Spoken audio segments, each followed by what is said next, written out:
Hey everyone, I know I'm a little bit late to this movie, but I just finished watching Sinners in theaters, and this is one of the best movies I've seen in a long time. But there are some things in the movie that I didn't expect, and some things that I kind of didn't even understand when I first watched it. And there's also some hidden things that you might have missed too. So I'm going to talk about some of these. And also, let me just give a spoiler warning. If you haven't watched Sinners yet, maybe come back to this video after seeing it, because it's one of those movies where the less you know, I think the more you enjoy it. So if you've already watched the movie, or if you don't care about spoiling it for yourself, then stick around. So let's get into it. When I first saw the trailer, I didn't know exactly what the movie was about, and I think that this might have been intentional, because even the director, Ryan Coogler, said that he didn't really want people to know too much or have it be spoiled for them before going in to see it. And I think that if you go in without a lot of knowledge, you enjoy the movie so much more. So here's the quick rundown. The movie is set in Mississippi in 1932, and it follows twin brothers named Stack and Smoke, and they're both played by Michael B. Jordan.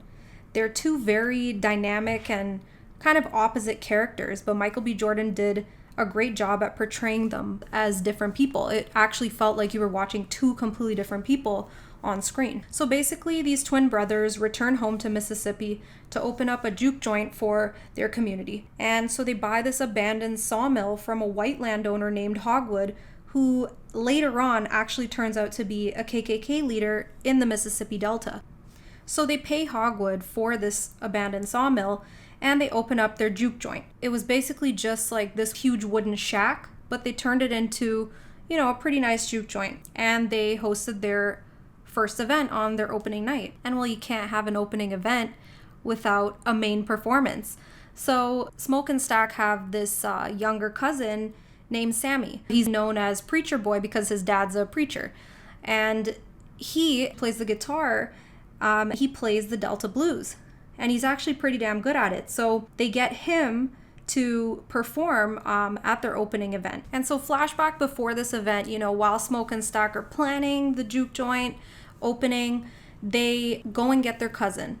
And their cousin's dad warns him that he shouldn't be playing the guitar and that he really shouldn't be hanging out with Smoke and Stack, because he believes that his son's music can bring evil to him. He says that if you go out and if you dance with the devil, he might follow you home. But Sammy doesn't listen. And so he goes with Smoke and Stack and he performs at their event anyway. And while he performs, we see a scene that I personally have never seen in a movie before, where the music blends different genres from different time frames. We see that Sammy's music actually kind of has the power to connect spirits from different times, both ancestral and from the future. And while this is all going on, we see in a separate scene that there's this Irish man named Remick who appears to have fallen out from the sky, and he looks like his skin is burning, like it's smoking and burning. So Remick finds this house and he knocks on the door, and it's actually two KKK members. They let him in and they do help him, but then later on we see that he turns them both into vampires, because yes, he is a vampire, and yes, this movie does have vampires. If you had told me that before I went to the theater to watch it, I might have been a little hesitant. But trust me, Ryan Coogler did such a great job at incorporating vampires in a way that wasn't teen-like and wasn't Twilight. So now there's 3 vampires, and they make their way over to the juke joint because they hear the music and they're kind of lured in by it. And when they get there, Remick says multiple times in the movie that he came to see Sammy perform. So now I'm kind of wondering, well, was Sammy's dad right? Maybe his music did have the power to bring evil to him. And so this brings us to the first theory that, I've been seeing online, where people have been saying that Sammy had already sold his soul to the devil before even performing at the juke joint that night. And there's actually 2 post-credit scenes, and the final one is a scene where Sammy is looking up at something in the church while he's playing his guitar. So I wonder if Sammy did pay a price for his musical gift, and was his dad actually right the whole time? But anyways, as the night goes on at the juke joint,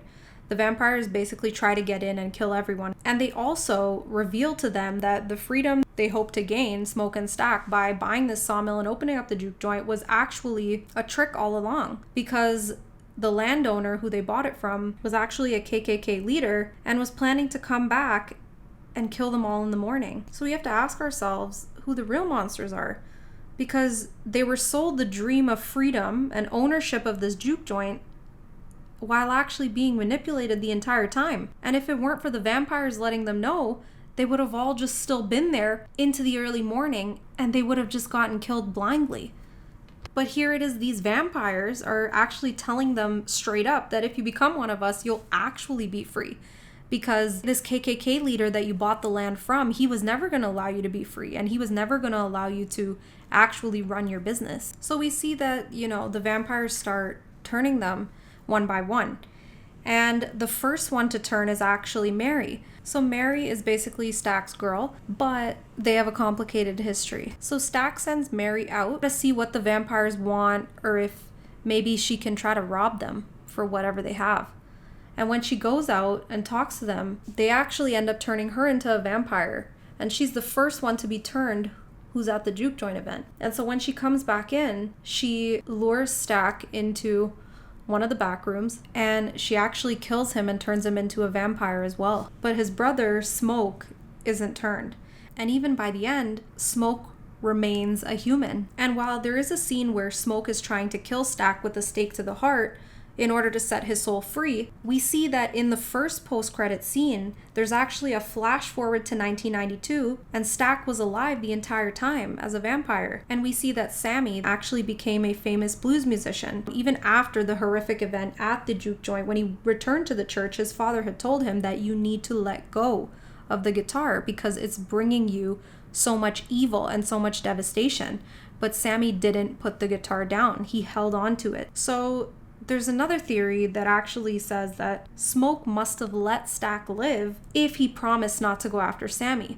Because why wouldn't he have gone after Sammy? But it gets even weirder, because in that same post-credit scene, Sammy has no reflection in the mirror that's in front of the bar that they're sitting at. And this might support the first theory that I mentioned, that Sammy must have sold his soul to the devil for fame, which is very reminiscent of the music industry today, where the price people pay in exchange for fame is compared to selling your soul to the devil. But that's very dark. And there is an optimistic theory that I lean towards more, where Sammy's music could have actually been the thing that saved him, because he did use his guitar to hit Remick over the head and ultimately help kill him. And he used his musical gift to gain freedom.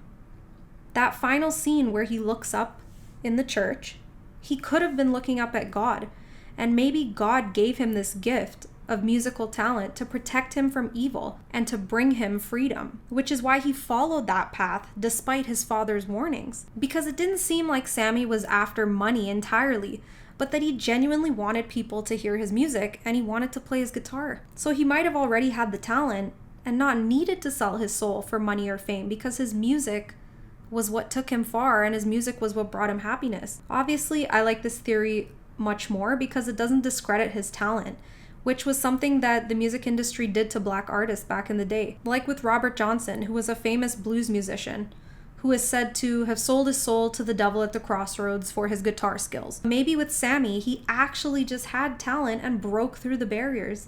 And this would mean that Sammy held the power over his own life.